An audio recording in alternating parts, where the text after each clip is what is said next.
Now it's Thursday, which means one thing, a check-in with our colleagues at Live for ideas on what to do over the weekend. Let's begin with Singapore's favourite topic, food, and even more food. Now I have food editor Tan Hsueh Yun with me now to share more. Hsueh, you have two selections for us today, Botanico and Lolla. But before we get to that, I noticed that you are at Golden Mile? My work takes me places, and I just did an interview here, and I'm so excited about this story, and I would love to come and tell you about it when it's out. Will you ask me back?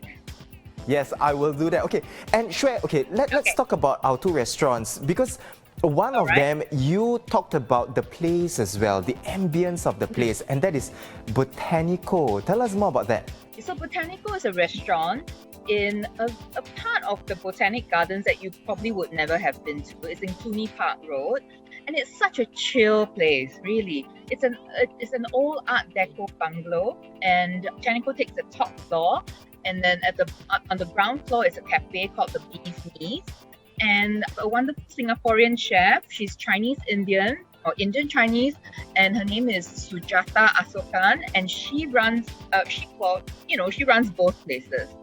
And her food is excellent. Now, talking about the food, let's focus on it, because you wrote as well that the chef has a way of taking local dishes and putting a new spin to it. She's very influenced by the cross-cultural kind of meals that she used to have. Something like herbal chicken. Her herbal chicken is not just herbal, it's a bit chicken rice kind of inspired as well. The only objection I have to that dish is that she uses chicken breast, which is like the least interesting chicken part as far as I'm concerned. But other than that, it's a beautiful kind of melding of Chinese herbs together with that chicken rice. And then she also does wonderful things with rojak. And she also does a very nice beef tongue taco, except that instead of like a regular tortilla, she uses bok choy, baby bok choy, and they're so sweet. And the beef tongue is just gorgeous, and it comes with this bangkwang salad, which has so many layers of like crunch and textures and flavors, and it's just beautiful. Her food is excellent. Now, Hsueh, your other food pick for this weekend is Lolla, and you shared with me before the interview as we were talking that the chef has a particular way of preparing the beef. What's so special about that? So I think it starts with sourcing, and Lolla is very good at sourcing good quality and produce which are in season.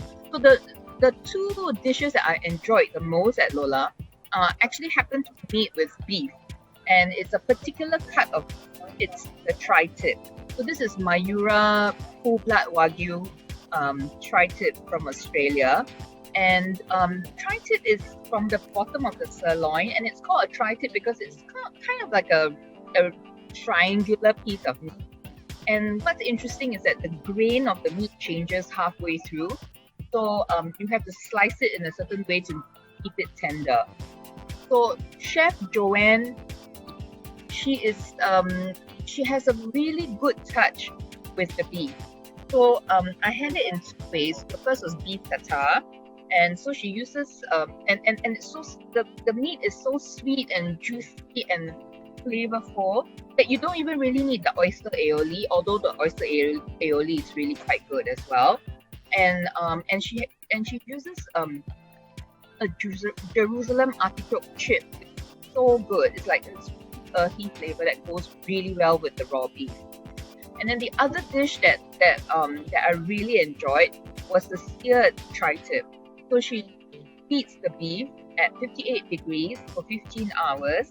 Then there's a hot sear, and then when you eat the beef, right, there's this crackle on the surface of the meat, and then you bite into it, and then there are veins of fat running through the meat, and the veins of fat crackle as well.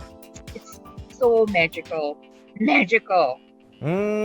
Sounds really yummy. Well, thank you so much, Hsueh, for coming onto the show. That was food editor Tan Hsueh Yun on her food picks for this weekend, Botanico and Lolla. Now, you have no plans for this weekend and have decided to stay in and watch the telly. We have shows to recommend. Let's bring in journalist Jen Lee. Now, Jen, you have two shows to recommend this weekend. Let's begin with the first one, which is premiering today on HBO Go, The Flight Attendant. What is it about and what are the reviews saying so far? So it's a dark comedic thriller starring Kaylee Cuoco, which people remember from The Big Bang Theory, Penny. She plays like a cabin attendant, right? Flight attendant. And she wakes up in bed with a dead man, and she cannot remember what happened. So she wakes up in Bangkok, and she had this fun night out with this cute guy, and she likes him, and then she wakes up and he's dead.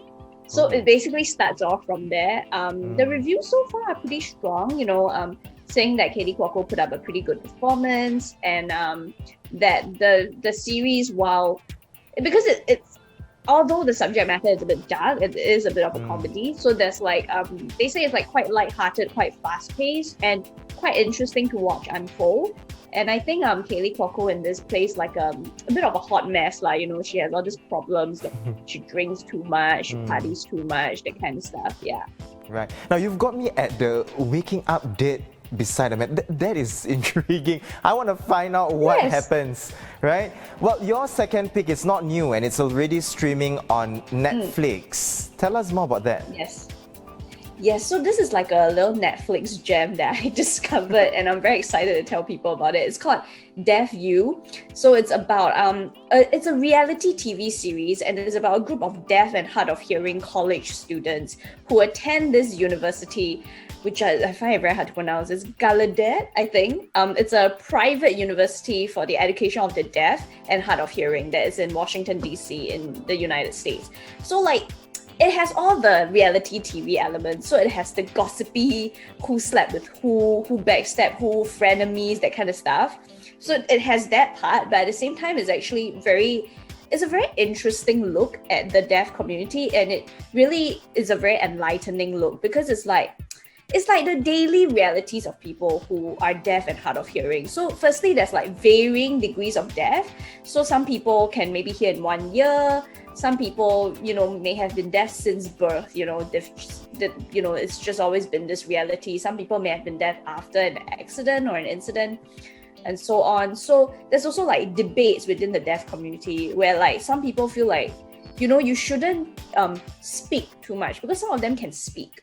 Then they'll say you shouldn't speak too much. Then you're forgetting the deaf culture of signing, of using ASL. And then there's this YouTuber who does videos about her deafness, but some of her classmates feel you are catering too much to the hearing community. So it's actually very interesting. And even just small things when they sit at a table, they don't like it when there's something on the table, like a vase or a bottle of water, because they feel that's not helpful to them signing to each other and seeing each other's their mouths move for lip reading and so on. So it's actually very interesting. And I think the funniest part was they have signs for names. So your own name, or names that you refer to a lot. So they actually have signs for Trump, like Donald Trump, the president. So I think you can tell who's a Trump supporter and who's not, because if they're not a Trump supporter, they use a sign that's a bit rude. They use a sign for a toupee, the fake hair. Yeah, I thought that was quite funny. So there you have it. Two shows, The Flight Attendant on HBO Go and Deaf You on Netflix to watch over the weekend, as recommended by journalist Jen Lee.